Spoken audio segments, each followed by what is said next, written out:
serve as the Director of Special Projects and oversee international programs at Catholics for Choice. So I'm delighted you're all able to join us today for our CSW panel event to talk more about pro-choice Catholicism. And for those of you who might be less familiar with us, Catholics for Choice is a nonprofit collaborating with partners based in the United States as well as around the world, working towards a vision where people everywhere can freely determine their sexual and reproductive destinies with dignity, respect, and affirmation. And as a Catholic NGO, we express Catholic values on sexual and reproductive health and rights as they're lived out by ordinary people. So we seek to serve as a voice for Catholics who support access to comprehensive reproductive care, including abortion. And we're called to do this work because of our faith, not in spite of it.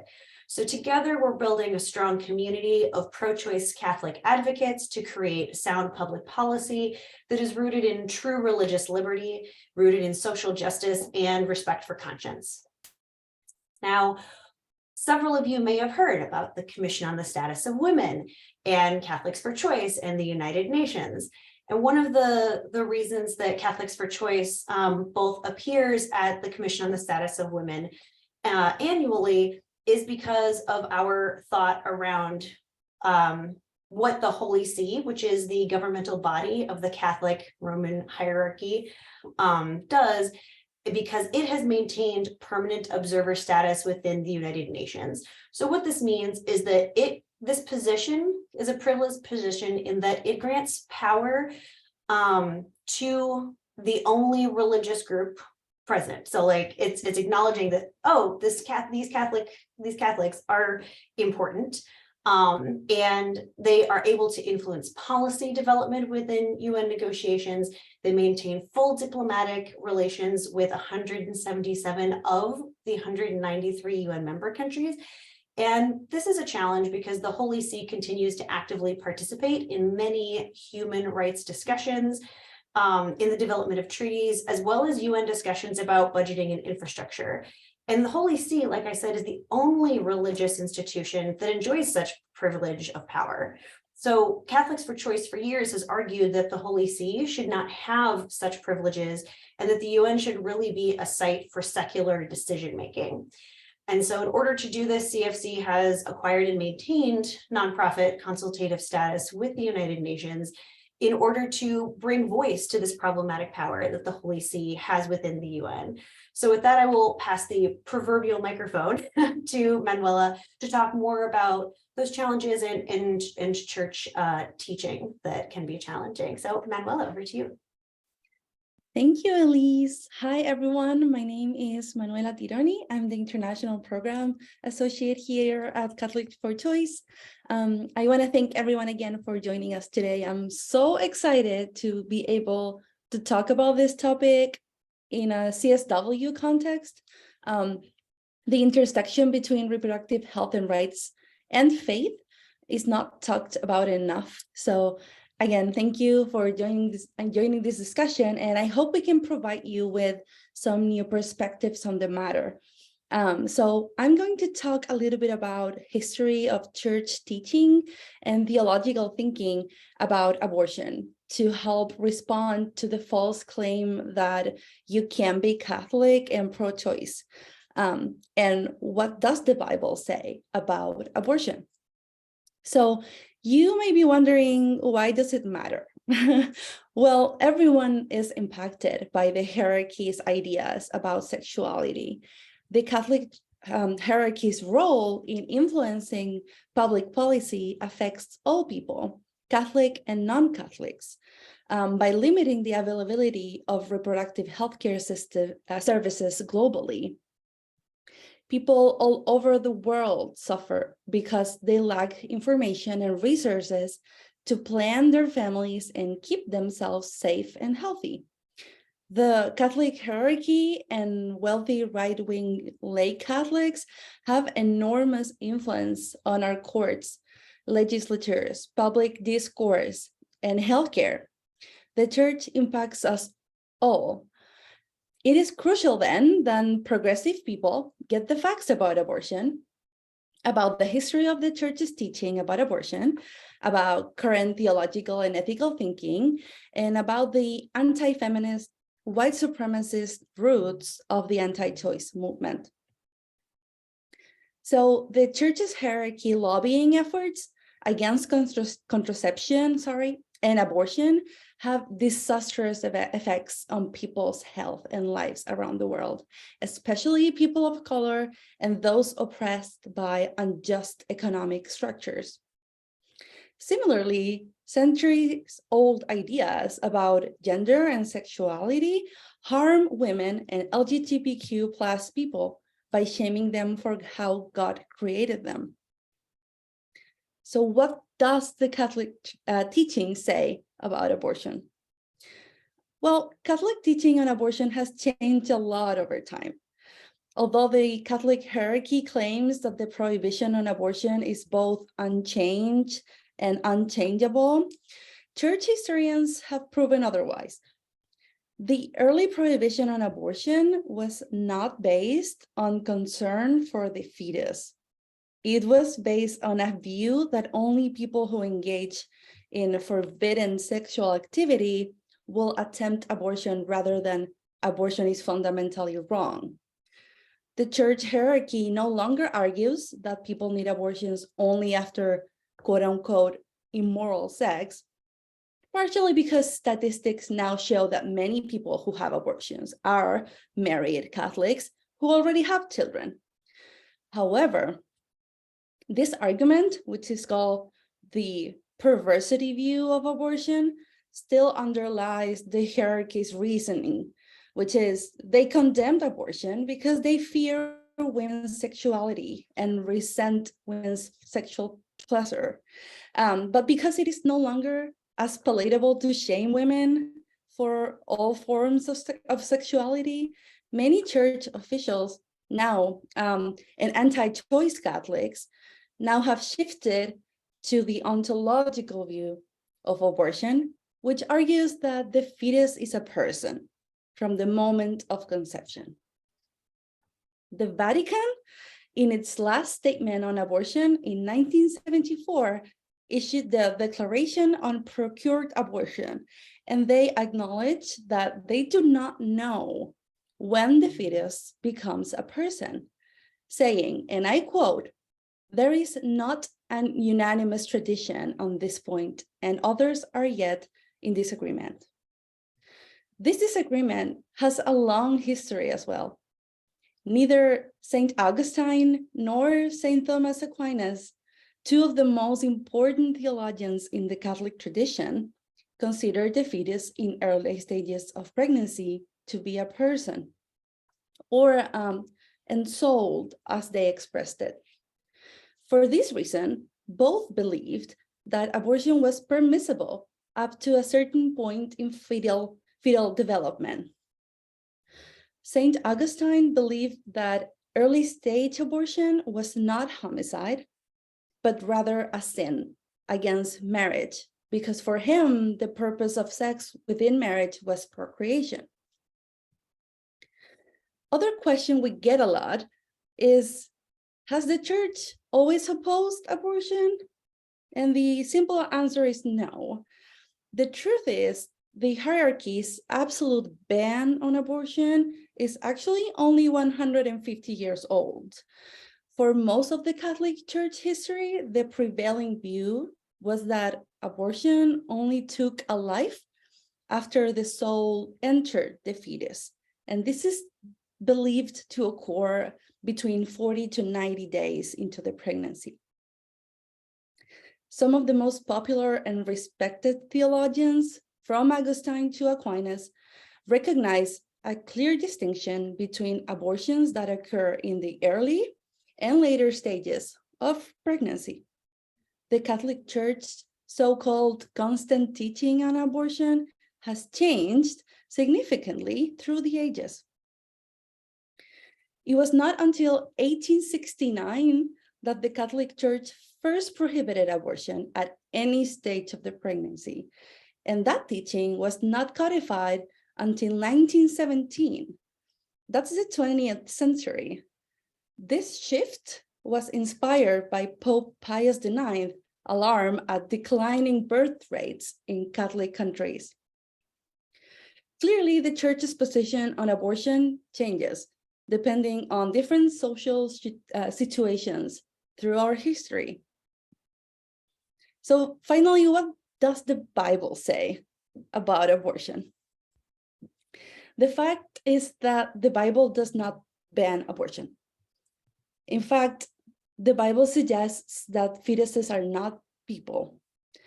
Exodus 21, verse 22 to 25, is a legal passage that explains the punishment for accidentally hitting a pregnant woman and causing her to lose her pregnancy. If the woman dies from her injuries, the punishment is death, which is the typical penalty for murder.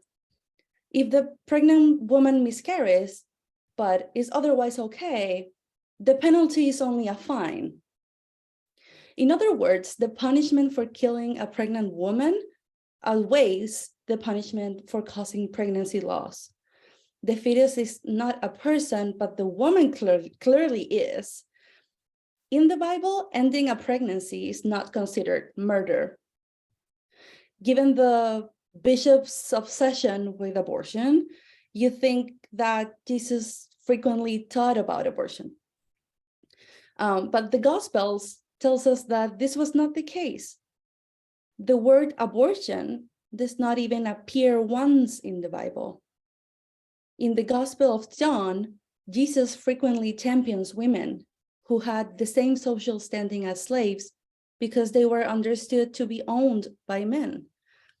Jesus reaches out particularly to stigmatize women who were ostracized for different reasons. In each case, he treated these women as equals, supporting their desire for liberation, lifting their weight of societal shame, and entrusting them to share his message. As pro-choice Catholics, we know that Jesus would have welcomed people to have had abortions on his table. He would have met them where they were and listened deeply to their stories. He would have defended them against the judgments of the religious extremists of his time and challenged the taboos that oppressed them. Supporting people during pregnancy and during their abortions is a way to model Jesus' teachings and his way of life. So let me just end this section of the webinar with this. There is room to question the church's teachings, and abortion is part of the life of the church. 1 in 4 patients who have abortions in the US are Catholic, and yet even in very progressive Catholic circles, the issue often remains untouchable. The silence around abortion is remarkable since, according to a 2019 Pew study, 68% of US Catholics didn't want to see Roe versus Wade struck down, and 56% of Catholics believe abortion should be legal in all or most cases. Catholics' reticence to speak about abortion is an evidence of the heavy stigma that the Catholic hierarchy, particularly US bishops, have placed on the issue. So now I'm gonna pass the mic to my colleague, Shannon. Shannon, do you wanna jump in? Thank you so much, Manuela. It's so wonderful to be with all of you today, talking about the very heart of our work, which is pro-choice Catholicism. And, you know, as Manuela and Elise says, CFC really strives to be this expression of Catholicism as it's lived by ordinary people, by everyday Catholics, and by people in the pews. And Catholics for Choice really pays particular attention to abortion, in part because the Catholic hierarchy has devoted disproportionate funding, fear-mongering, stigma, and paid lobbyists to stripping away abortion rights and access. This is really an abuse of our faith. And as Manuela said, the vast majority of Catholics do not want these injustices to be done in our name. Decades of data and the lived experiences of Catholics around the world prove this to be true. So, you already heard about the 68% of Catholics who supported Roe versus Wade and the 56% who believe that abortion should be legal in all or most cases. Worded another way, Gallup pollsters actually found that support for legal abortion in all or certain circumstances increases to 75% amongst US Catholics. In contrast, only 14% side with the hierarchy in their belief that abortion should be illegal in all circumstances. Outside of the US, 65% of Catholics in 12 nations with high Catholic populations agree that abortion should be legal in all or some circumstances. What's more, the Guttmacher Institute has found that despite the hierarchy's opposition, 98% of Catholic women have used contraception, and 1 in 4 abortion patients identifies as Catholic. We know that people who've had abortions are in the pews and reading from the lectern and teaching Sunday school. Abortion is part of the life of our church, and we're tired of clergy stigmatizing women and people who've had abortions rather than listening to them. Now that we have a little bit of a better understanding of what the majority of Catholics believe, let's explore why we feel this way. What I like to refer to as the 3 principles of pro-choice Catholicism, conscience, religious freedom, and Catholic social justice guide our advocacy for reproductive freedom for all. So at the very core of our Catholic faith is a deep respect for the primacy of individual conscience, which is the final arbiter in any moral decision that we make.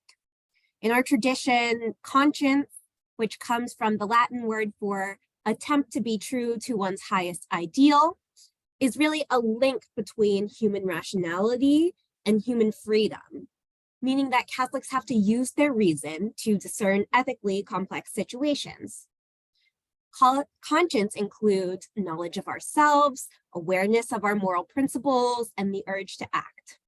As Catholics, we believe we have to use all of the resources that are available to us to form our consciences so that we can make the best possible decisions for ourselves, particularly in morally complex situations. This is essential when we're making choices about sexual and reproductive health.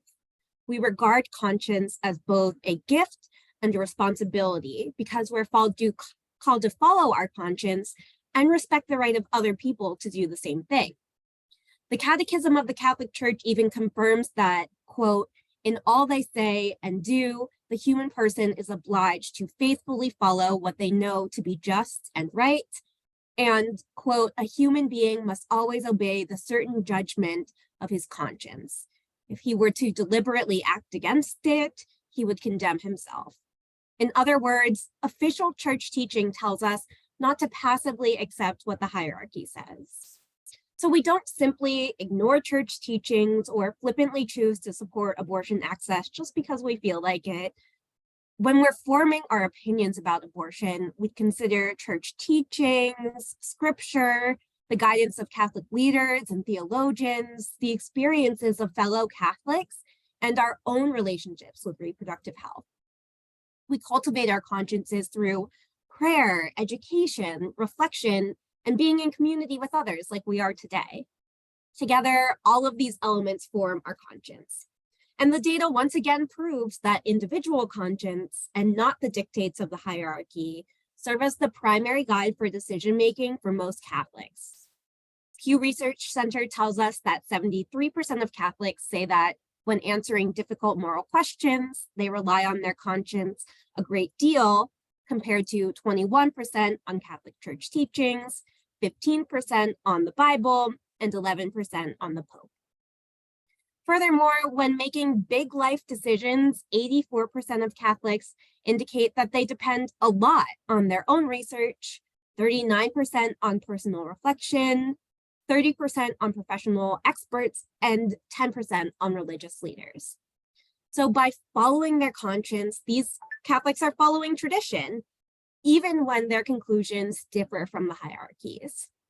Catholics for Choice fights for the right to make personal healthcare decisions according to one's own conscience and circumstances. So we honor all individuals as moral agents and trust them to make their own choices about their lives, families, and futures without interference. Relatedly, Catholics value the separation of church and state and cherish religious pluralism and diversity. The Second Vatican Council issued a declaration affirming that the right to religious freedom has its foundation in the very dignity of the human person, as this dignity is known through the revealed word of God and by reason itself. We believe that religious freedom is an expansive rather than restrictive idea. It's about giving people the space to follow their own consciences, including when making critical reproductive health decisions. The US Constitution also says that Congress shall make no law respecting an establishment of religion or prohibiting the free exercise thereof. This encompasses both freedom of and from religion, and that second part so often gets left out. In conversations about pro-choice Catholicism in the United States, though, this is so important because many different religious groups have different teachings about the morality of abortion and even when life begins. So some believe it begins with conception, while others look to viability, and still others believe it doesn't begin until birth. Therefore, while we respect the right of every individual to hold their own personal beliefs, our nation's constitution and our Catholic faith demand that nobody impose a single religious viewpoint on everyone. No country that's committed to human rights and democracy can legislate when life begins or the morality of abortion or codify one religious group's beliefs into law. It's up to each of us to ensure that religious liberty is guaranteed to every single American, and it's not compromised for political gain by an influential minority, even and perhaps especially when that minority claims a religious mantle as justification for its actions. It's also up to us to advocate for equitable policies that enable every individual to receive the reproductive health care they need, including abortion. So this is where the final principle of pro-choice Catholicism, Catholic social justice, comes into play. This tradition stretches all the way back to 1891, drawing from the Bible, writings of theologians, and church leaders who were really driving the church toward deeper involvement in social and economic issues impacting the world, and also from the lived experiences of religious and lay Catholics.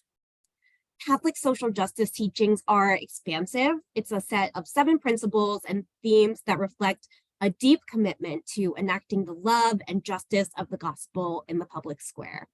So Catholics for Choice sees the right to abortion care as essential to upholding Catholic social justice and reproductive justice. So as you likely know, the reproductive justice movement was founded in 1994 by a group of 12 Black women. And it continues to thrive today by centering the experiences of Black people, Indigenous people, and all people of color. Reproductive justice has 3 core beliefs. That's the right to have children, the right not to have children, and the right to nurture children in safe and healthy environments.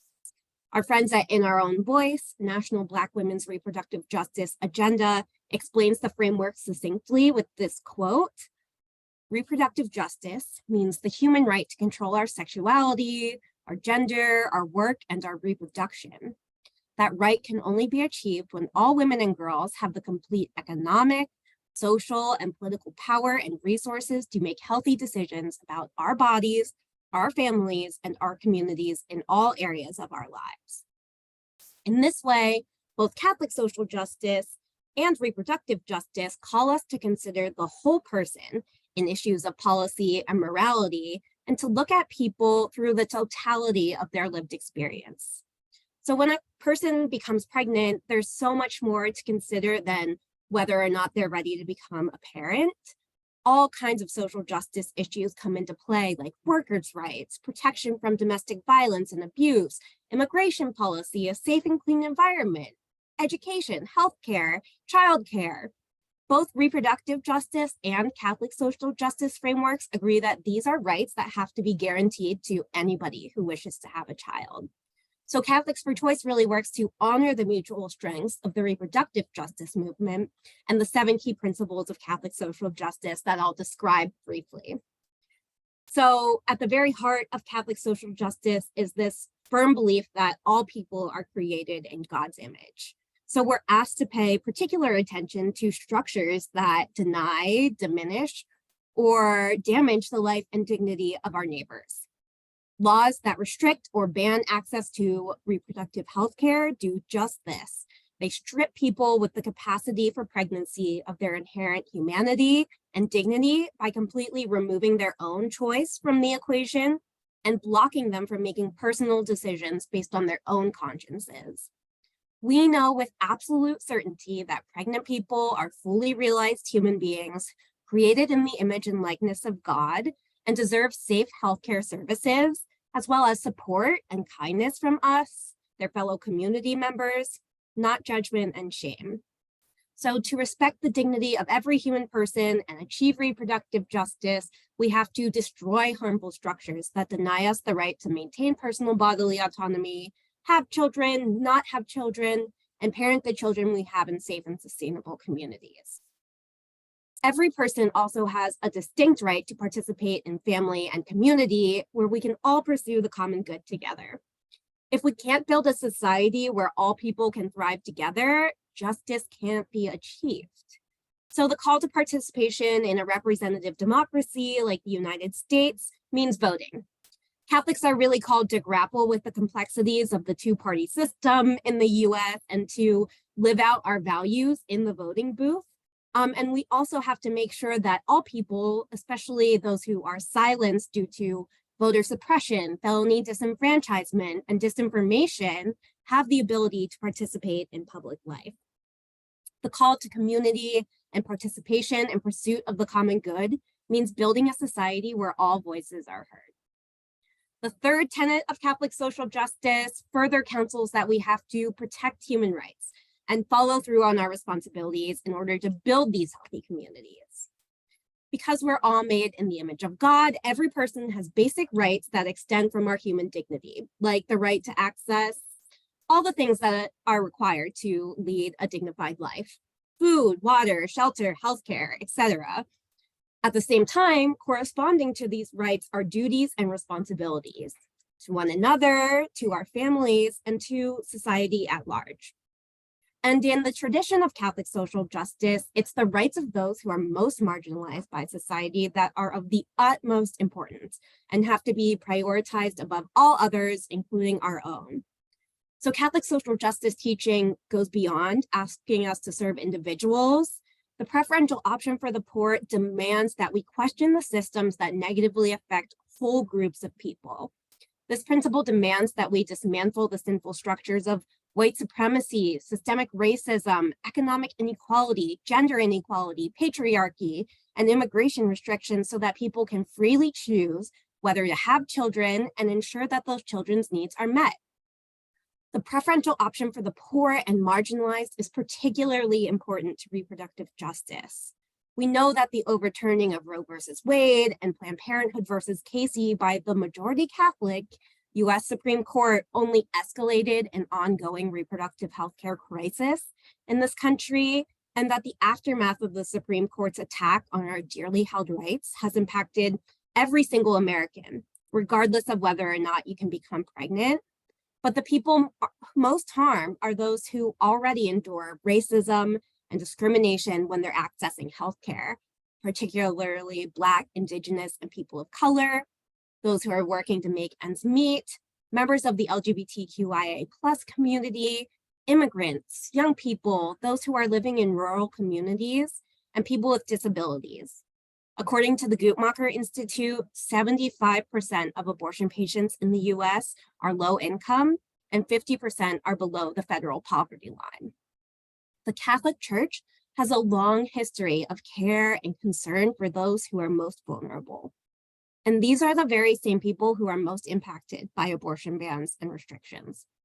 A compassionate community has to ensure that every single person can access quality, timely medical care from trusted providers, regardless of who they are, how much money they earn, or where they live.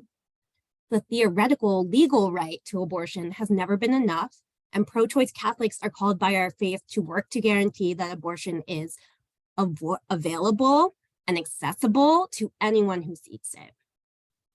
It's important to point out that when we're talking about the affordability of abortion care and people who are working to make ends meet, that Catholic social justice takes a really expansive view of work and workers. The dignity of work doesn't just include people who have a job. So for everybody to contribute to a healthy community, we have to fight for wage rights and better working conditions, including the right to rest and be supported when we're unable to work. Unions and workers' rights organizations fight every single day for people's ability to have autonomy over their own lives, including the right to organize, good jobs that include benefits, safe and healthy workplaces, and more. Restricting access to reproductive health care threatens the autonomy, health, and economic stability of working people. So the fight to control what happens to your body is also part of the right to control your labor. The ability to safely and securely raise a child is essential to fulfilling our responsibility to contribute to the creation of flourishing families and communities. This responsibility to others creates a type of interdependence that centers God and the common good, and it's known as solidarity. Solidarity is really deeper than empathy. It's a true sense of social awareness that compels us to act, and a radical commitment to bearing the burdens of others who are suffering. The reproductive justice framework sees solidarity as an action strategy, because reproductive justice activists work across social justice movements, like those for racial justice, fair housing, clean water, education access. All of these are essential components of achieving reproductive justice. And we have to recognize that the issues that affect us directly are not the only ones at stake, and sometimes not the ones we should prioritize. So to have a commitment to social justice means to be responsible to one another. We're not simply allies, but we're co-conspirators in the pursuit of justice. And so the final principle of Catholic social justice is focus on one of these intersections in particular, and that's the link between reproductive and environmental justice, recognizing the inherent connection between all living beings. As Catholics, we seek to put ourselves in right relationship with the land, which includes protecting the earth from the threat of climate change. The fight for environmental justice is also essential to ensure that people can parent their children in safe and sustainable communities. We're called to care for the earth, our common home, so that our communities can thrive with dignity.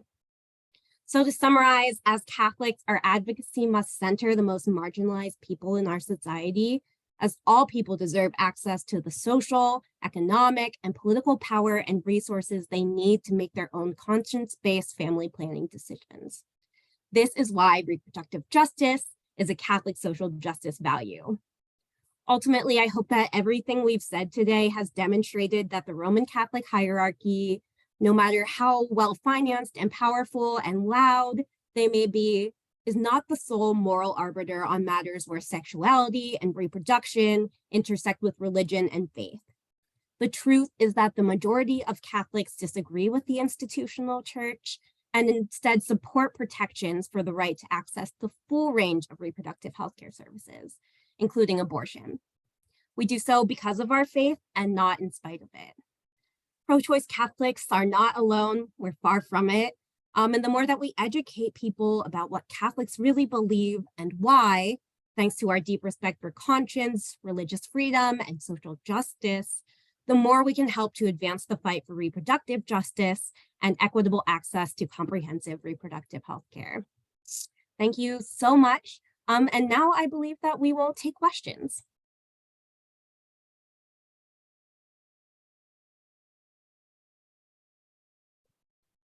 Thank you, Shannon. Does anyone have any questions? I think there's a box for your questions if you want. Oh, we have a raised hand. Alice? I think you can put your question in a box on a Q&A In the box. Q&A box, yeah.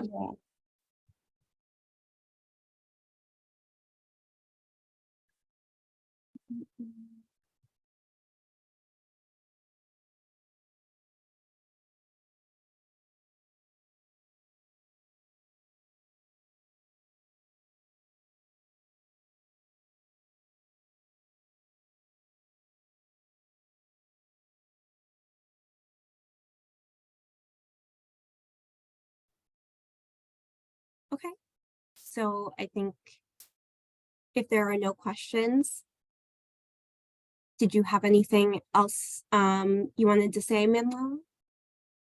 I think we can wait one more minute if anyone wants to go in and put their questions on the Q&A box.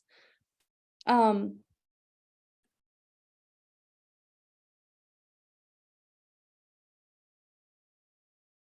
I see some now. oh, yay.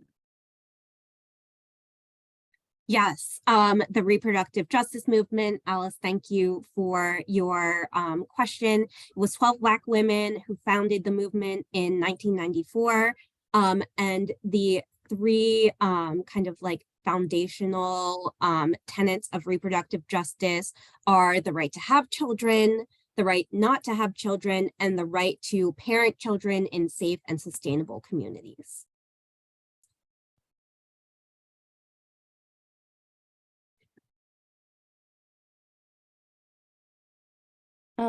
Lucky, if you are okay with it, you can put your question in the box, on the Q&A box.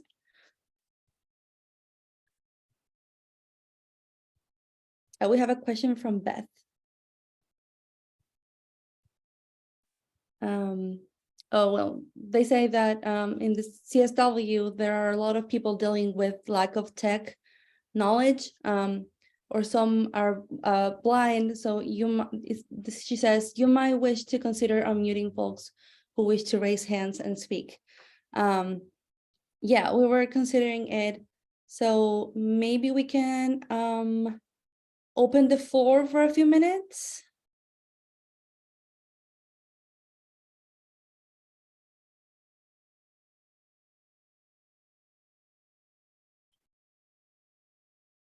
I think Lucky had their hand raised. You want to go ahead and ask your question?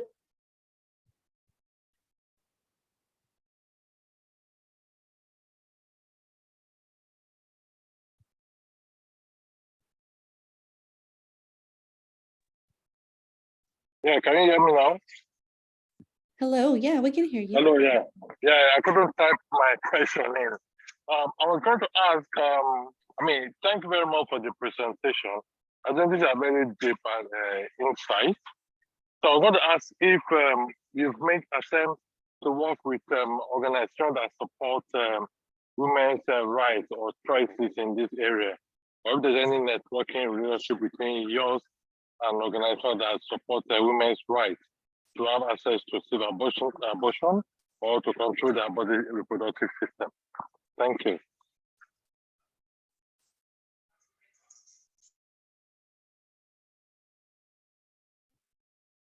Thank you so much for your question.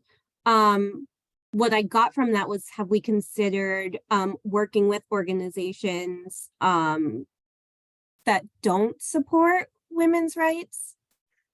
No, I mean organization that supports women's rights to have access to abortion.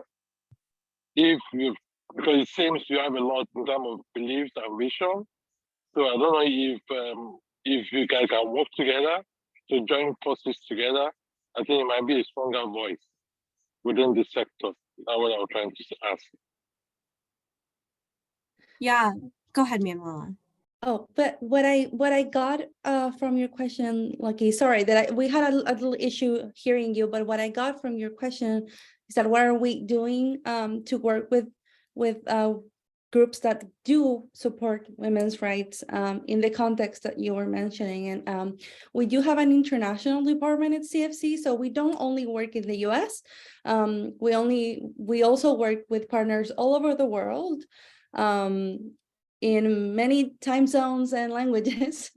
So the short answer will be yes, we do work with a lot of partners, and that not necessarily are religious as well. Yeah, and I think that we also work with organizations that support women's rights more broadly. So not just necessarily reproductive rights, but also like the rights of pregnant workers and that advocate for like paid family leave and also for improved maternal health outcomes. So we do that as well.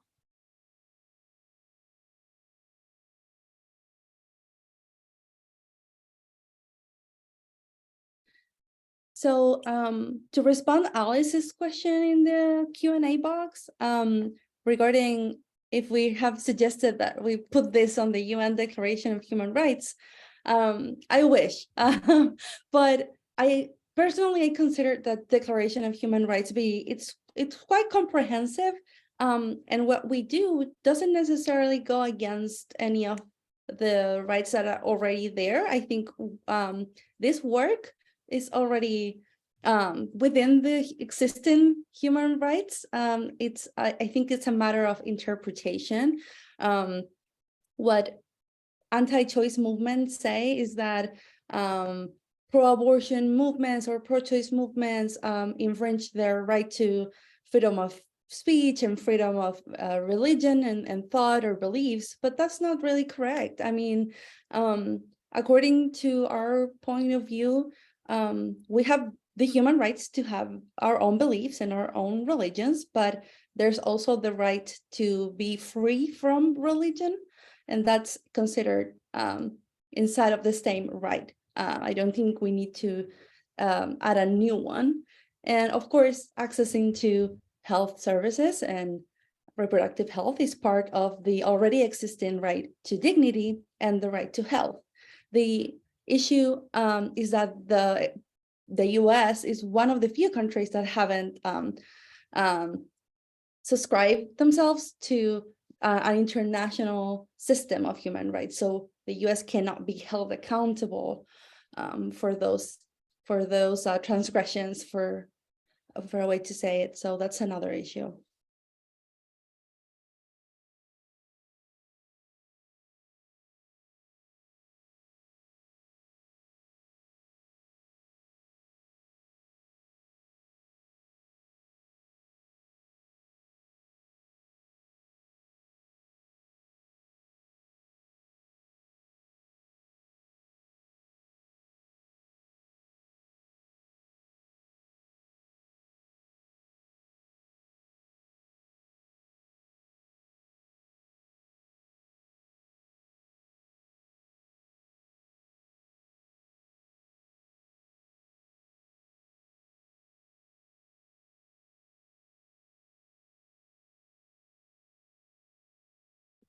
Does Okay. anyone else? Oh, go ahead.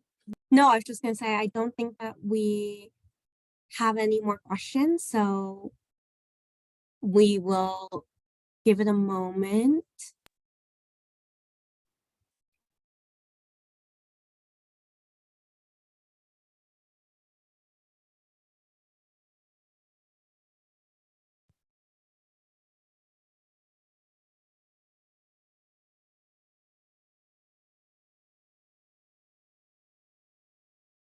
Okay. Amazing. Well, thank you so much, everyone. We're so thankful that you were all here with us today. Thank you all so much.